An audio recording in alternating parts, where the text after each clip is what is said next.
হাতি মরলেও লাখ টাকা, বাঁচলেও লাখ টাকা। এই কথাটা যদি হাতির ক্ষেত্রে প্রযোজ্য না হয়, তাহলে আমি মনে করি iPhone-এর জন্যই এই কথাটি প্রযোজ্য। যেইটা বর্তমান সময়ে পর্যবেক্ষণ করে আমি কিন্তু সত্যিই হতবাক। হ্যাঁ ভাই, কথা বলতেছিলাম Apple-এর iPhone 6, 7, 8 Plus কে নিয়ে। হাতি মরার পরে লাখ টাকা দিয়ে নাও কিনলে এই iPhone-গুলো 6, 7, 8 Plus গুলো বর্তমান সময়ে 15 থেকে 20,000 টাকা খরচ করে অনায়াসেই লোকজন কিনতেছে। বাট বাট বাট এইটা করা আমাদের জন্য কতটা যুক্তিযুক্ত? আর সবথেকে একটা বড় কথা হলো এই iPhone-গুলো 6, 7, 8 Plus গুলোকে কিনে আমরা কোনো রকম ভুল করতেছি না তো? হ্যাঁ ভাই, আজকের ভিডিওটা এই টপিকটাই। এই ফোনগুলো কেনা কতটুকু যুক্তিযুক্ত, তার কিনে আমাদের পুরা টাকা জলে ফেলে দিতে হবে কিনা সেইটাই জানানো হবে আজকের এই ভিডিওতে। সো এই টপিকে হতে চলেছে আজকের ভিডিও। হ্যাঁ, তো দেখেন এই ফোনগুলো বর্তমান সময়ে যে পারফরম্যান্স করছে সেই পারফরম্যান্স দেখে আমি কিন্তু সত্যিই আকাশ থেকে পড়েছি। আমার এই লাইফে জানা ছিল না যে ৮ থেকে ১০ বছর পুরাতন ফোন এতটা পারফরম্যান্স করতে পারে। বলতে গেলে ৩০ থেকে ৩৫,০০০ টাকার ফোনের সাথে আরামে কিন্তু এই ফোনগুলো এই ৮-৯ বছর পুরাতন ফোনগুলো আরামে টক্কর দিতে পারবে।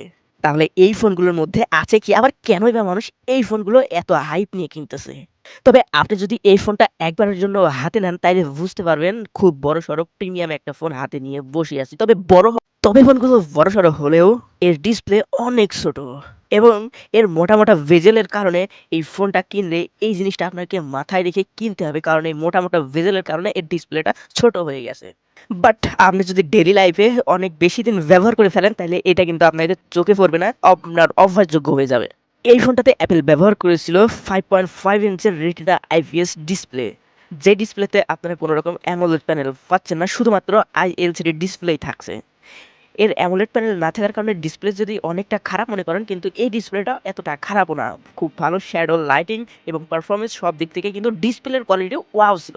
এর পিক ব্রাইটনেস ৬২৫ নিট, যেটা আউটডোর, ইনডোরে আপনারা অনেক ভালোভাবে নাও ব্যবহার করতে পারলেও মানে জীবনটা আপনারা চালিয়ে নিতে পারবেন এই ফোনের সাথে। তবে বর্তমান সময়ে ২০ থেকে ৩০,০০০ টাকার ফোনের ডিসপ্লে থেকে এই ফোনের ডিসপ্লেটা অনেক বেশি ভালো। এই ফোনটাতে অ্যাপেল ৮ বছর আগে ব্যবহার করেছিল অ্যাপেল A12 Bionic। তবে ৮ বছর পুরাতন চিপটা বর্তমান সময়ে অনেক ভালো পারফরম্যান্স করছে। আমি যেখানে দেখছি বর্তমান সময়ে যে অ্যান্ড্রয়েডের চিপগুলো আছে সেগুলো ২-১ বছর পরে ফ্ল্যাগশিপ লেভেলের ফোনগুলো ৪ থেকে ৫ বছর পরে এসেও কিন্তু অনেকটা ল্যাগ হ্যাংয়ের শিকার হতে হয়। মানে ফোনটা চলার যোগ্য থাকে না। আর এই অ্যাপেলের ৮ থেকে ১০ বছর পুরাতন আগেকার ফোন অন্তত পারফরম্যান্স দিক থেকে কোনো রকম এই বর্তমান সময়ের ফোনের সাথে পিছিয়ে থাকবে না। তবে একটা কথা না বললেই নয়, আমি ডেইলি লাইফে কোনো রকম ল্যাগ হ্যাংয়ের দেখা পাইনি।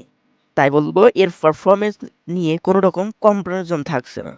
এখন এখন আপনারা সবাই ভাবতে পারেন যে এর পারফরম্যান্স নিয়ে এতটা ভালো, ডিসপ্লের দিক থেকে এতটা ভালো, তাইলে অবশ্যই এর ক্যামেরাটা অনেক ডেড হয়ে গেছে। মানে ক্যামেরাটা চলে না আরকি। মানে কথাটা এরকমও না, ক্যামেরা কিন্তু সত্যিকারে একদম ওয়াও ছিল।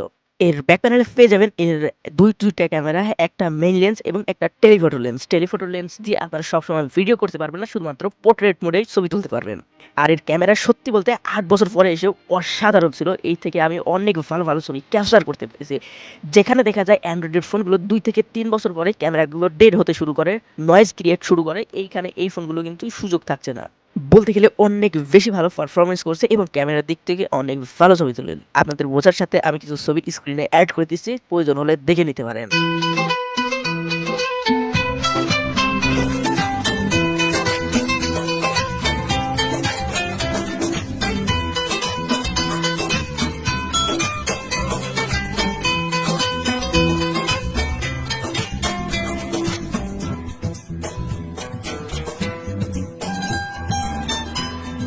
তবে ভাই আপনারা যদি এর মেইন ক্যামেরার ছবি নাও ভালো লাগে, ভিভিড ফিল্টারের ছবিগুলো কিন্তু আপনারা ফেলে দিতে পারবেন না। আপনারা যদি সঠিকভাবে ভিভিড মুড দিয়ে ছবি তুলতে পারেন তাইলে কিন্তু এই ফোন দিয়ে DSLR মতো ছবি তোলা সম্ভব।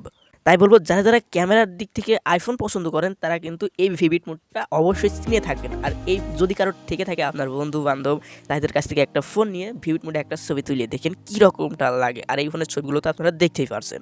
তবে প্রত্যেকটা ফোনে ভালো দিকের সাথে, সাথে খারাপ দিক থাকবে, এইটাই স্বাভাবিক। বাট এই ফোনটা ৮ বছর পুরনো হলেও এর ভালো দিকের সংখ্যায় বেশি, খারাপ দিকের সংখ্যায় কম। যেমনটা এর ব্যাটারি। এই ফোনটা কিনলে আপনারা খুব বেশি প্যারা খান আর না খান, ব্যাটারি নিয়ে খুব একটা বেশি প্যারা খাবেন।